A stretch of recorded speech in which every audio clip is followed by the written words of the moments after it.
Hello po mga kababayan, si Dante Maravillas, Bicolano vlogger, broadcast journalist from Albay. Tama yung mga analysis natin po. Pinahamak mismo ni Sara Duterte yung kanyang tatay. Bakit niya, Mr. Maravillas? Ito yung balita ngayon.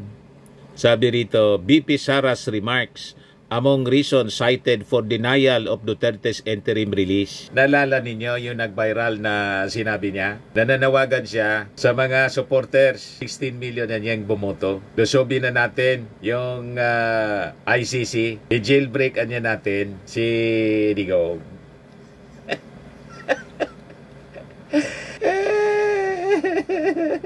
Kaya hirap na hirap mga kababayan si Attorney Nicholas Kaufman na dipinsahan si Digong.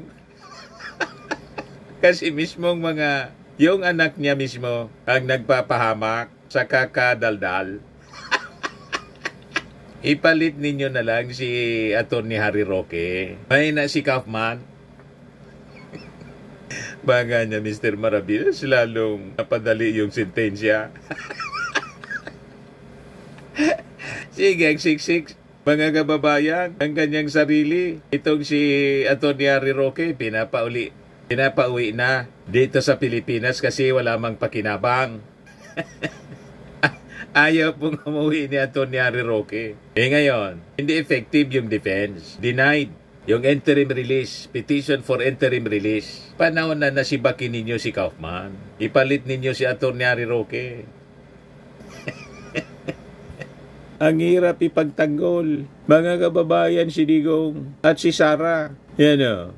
In its ruling dated October 10, sabi dito sa report ng One News, the ICC noted Sara Duterte's July statement suggesting she would break her father out of ICC detention in her attempts to discredit the court's proceedings by alleging collusion and fake witnesses. The tribunal also pointed to her August comments implying that Duterte intended to return to Davao City if freed, contrary to his defense assurance that he would stay in the host country. Di ba, mga kababayan? Kaya maganda yung sige pa interview ni Sara. Kung hindi magpa-interview, siya mismo yung nagdadaldal, nagbibidyo-video. Siguradong napanood mga kababayan ito ng mga ICC judges. Lalabas na yan si PRD. Ano na yan natin, jailbreak na yan natin lahat. Yung ilan bumoto kay PRD, 16 million. Yung 16 million na yan, muna tayo doon sa ICC detention center.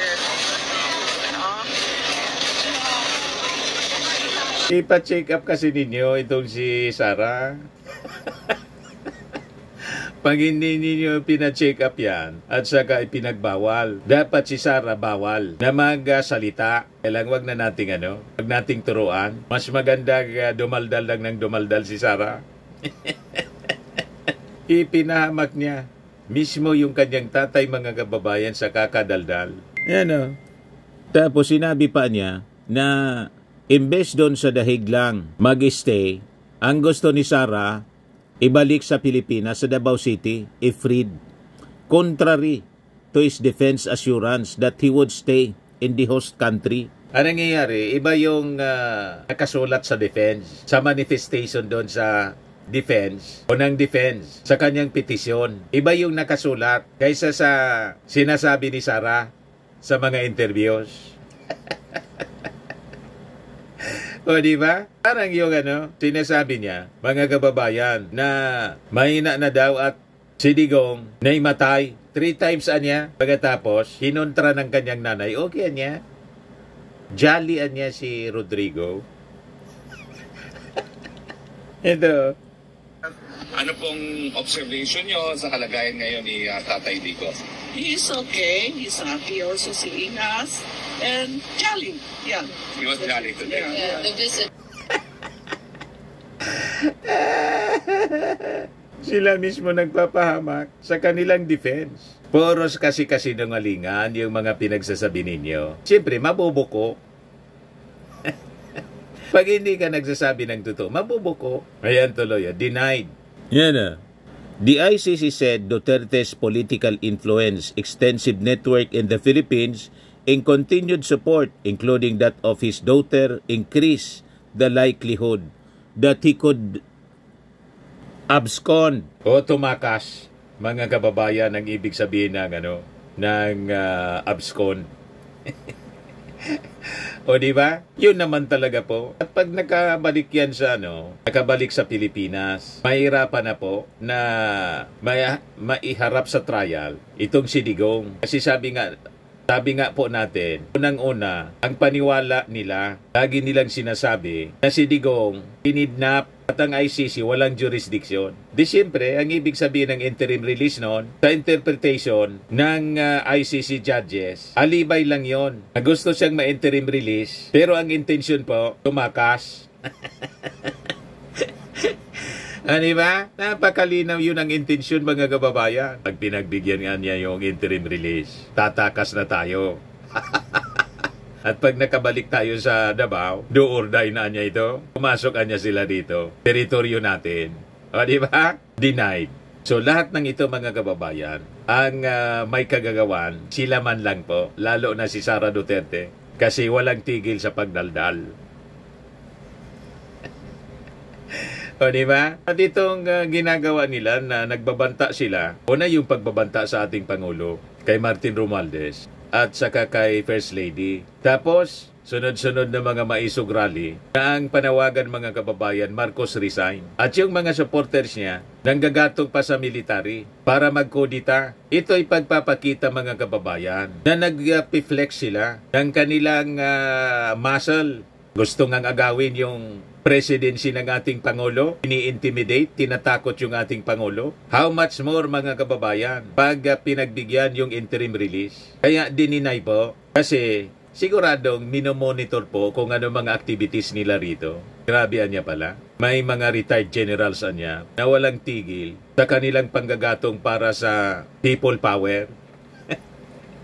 At pumunta pa niya yung September 21 rally. Malamang sa malamang, isa pa yun, sa nag-udyok, mga kababayan, sa mga ICC judges para i-deny. Imagine niya kung yung vice presidente, ang uupong presidente ng Pilipinas, wala na niyang pag-asa. Yung mga pamilyang naiwan ng mga na-EJK. Di po ba? Ituloy lang ninyo yung mga plano ninyong people power. Ang tama niyan, na mga rallies ninyong people power at pag-udyok sa military, ang tama lahat kay Digong. Ang hampas ninyo kay PBBM, ang latay kay Digong. O, di ba? Ang hampas, sabi sa sa matandang kasabihan, hampas sa kalabaw, sa kabayo ang latay. In effect, ganun po. Inampas yung kalabaw, ang may latay, mga kababayan, yung kabayo. Di ba? Gusto ninyong dikdikin yung ating Pangulo, nakabantay yung ICC kung anong ginagawa ninyo. Yan nga niyang pambubuli ninyo sa sitting president. Kung yung sitting president niya pinagbantaan at gustong patalsigin, walang tigil niya sila sa mga propaganda at pagbabanta ng kodita. How much more niya kung makalabas ito? Kawawaan niya yung mga victims, the families nitong mga na-EJK. So denied yung petisyon ni Kaufman. At yung sinight pa na rason ng denial, yung mga pinagsasabi ni Sara. O di ba? Sabi nga natin, malamang sa malamang, pati yung resolusyon ng Senado nakatulong para i-deny yung petisyon. Petition for interim release. O di ba? Ayan kasi ang yayabang ninyo. Pero yung Pangulo na lagi ninyong pinagmumura, tingnan naman ninyo, Marcos on Davao Oriental earthquake, where we are ensuring everyone is safe. Saklolo agad, mga kababayan, yung ating Pangulo. Sabi ni President Bongbong, we are now assessing the situation on the ground and ensuring that everyone is safe. We are working round the clock to ensure that help reaches everyone who needs it. Let us continue to look out for one another and pray for the safety of all our countrymen. Ganon. Walang pinipiling lugar ang ating Pangulo kasi Pangulo siya ng buong Pilipinas. Ngayon, nag-react na rin si Kaufman sa pag-deny ng ICC sa interim release petition niya. Sabi niya, the defense considers that the decision to dismiss unprecedented state guarantees for a debilitated and cognitively impaired 80-year-old kept from the public eye for more than 6 months to be erroneous. An appeal was filed a week ago. Erroneous daw. Malamang denied uli yung appeal po ninyo. Palitan na ninyo si Kaufman. May na pala itong si Kaufman. Ipalit ninyo si Harry Roque kasi magaling si Harry. Para magkatrabaho naman kasi wala na eh. Naubos na yung savings ni Harry Roque. O di yung attorney's fee, ibayad na lang kay Harry Roque para mabuhay naman ng maginhawa. Kasi hirap na si attorney Harry Roque. Nakikikain na lang ng humba. Nag-aaway pa. Nag-aaway dahil po sa humba. Pagkain dyan sa dahig. O ito yung statement na pinalabas ni Attorney Cristina Conti. Sabi niya, the judges have clearly listened to all parties and most especially the victims in its decision making. We are relieved that this shows a fair amount of trust and respect for victims, often overlooked in international law. In a balanced consideration of arguments of the suspect accused. At this point, the pending issues before the court are substantial and will determine if the case proceeds, whether the court has jurisdiction, and whether Duterte is fit to stand trial. The decision on interim release is mollifying, but at the same time, acutely reminds us of how influential the Dutertes still are.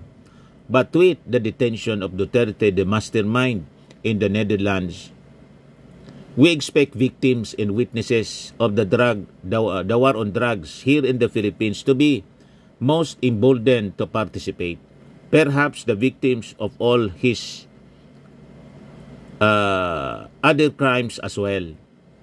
We await and hold on to the maxim, the wheels of justice turn slow but grind exceedingly fine.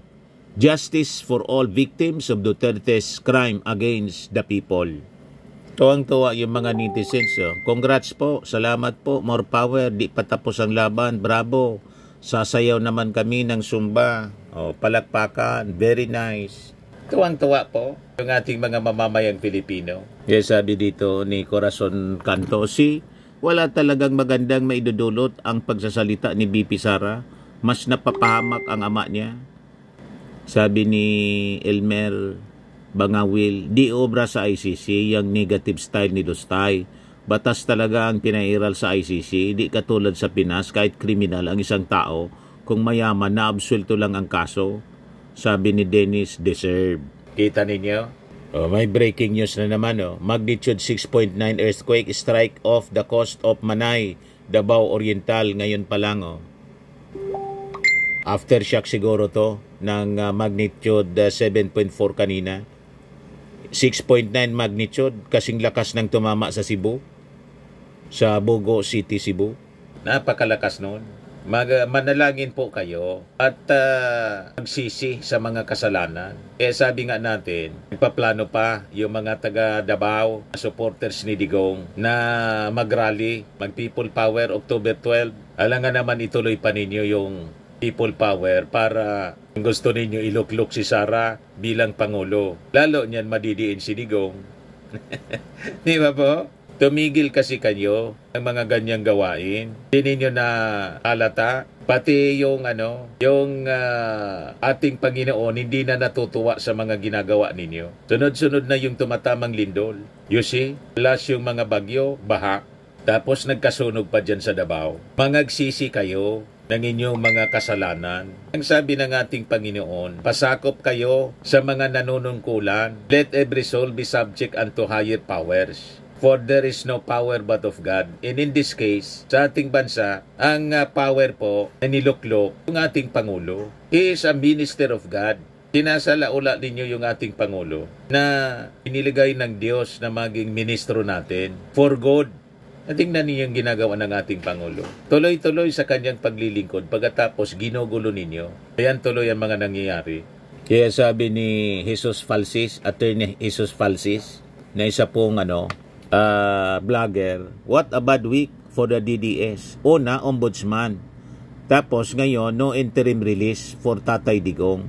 Pagdasal nila, wag ma-appoint si Attorney Claire as DOJ Secretary. Baka matigok sila sa sama ng loob. Hashtag walang uuwi.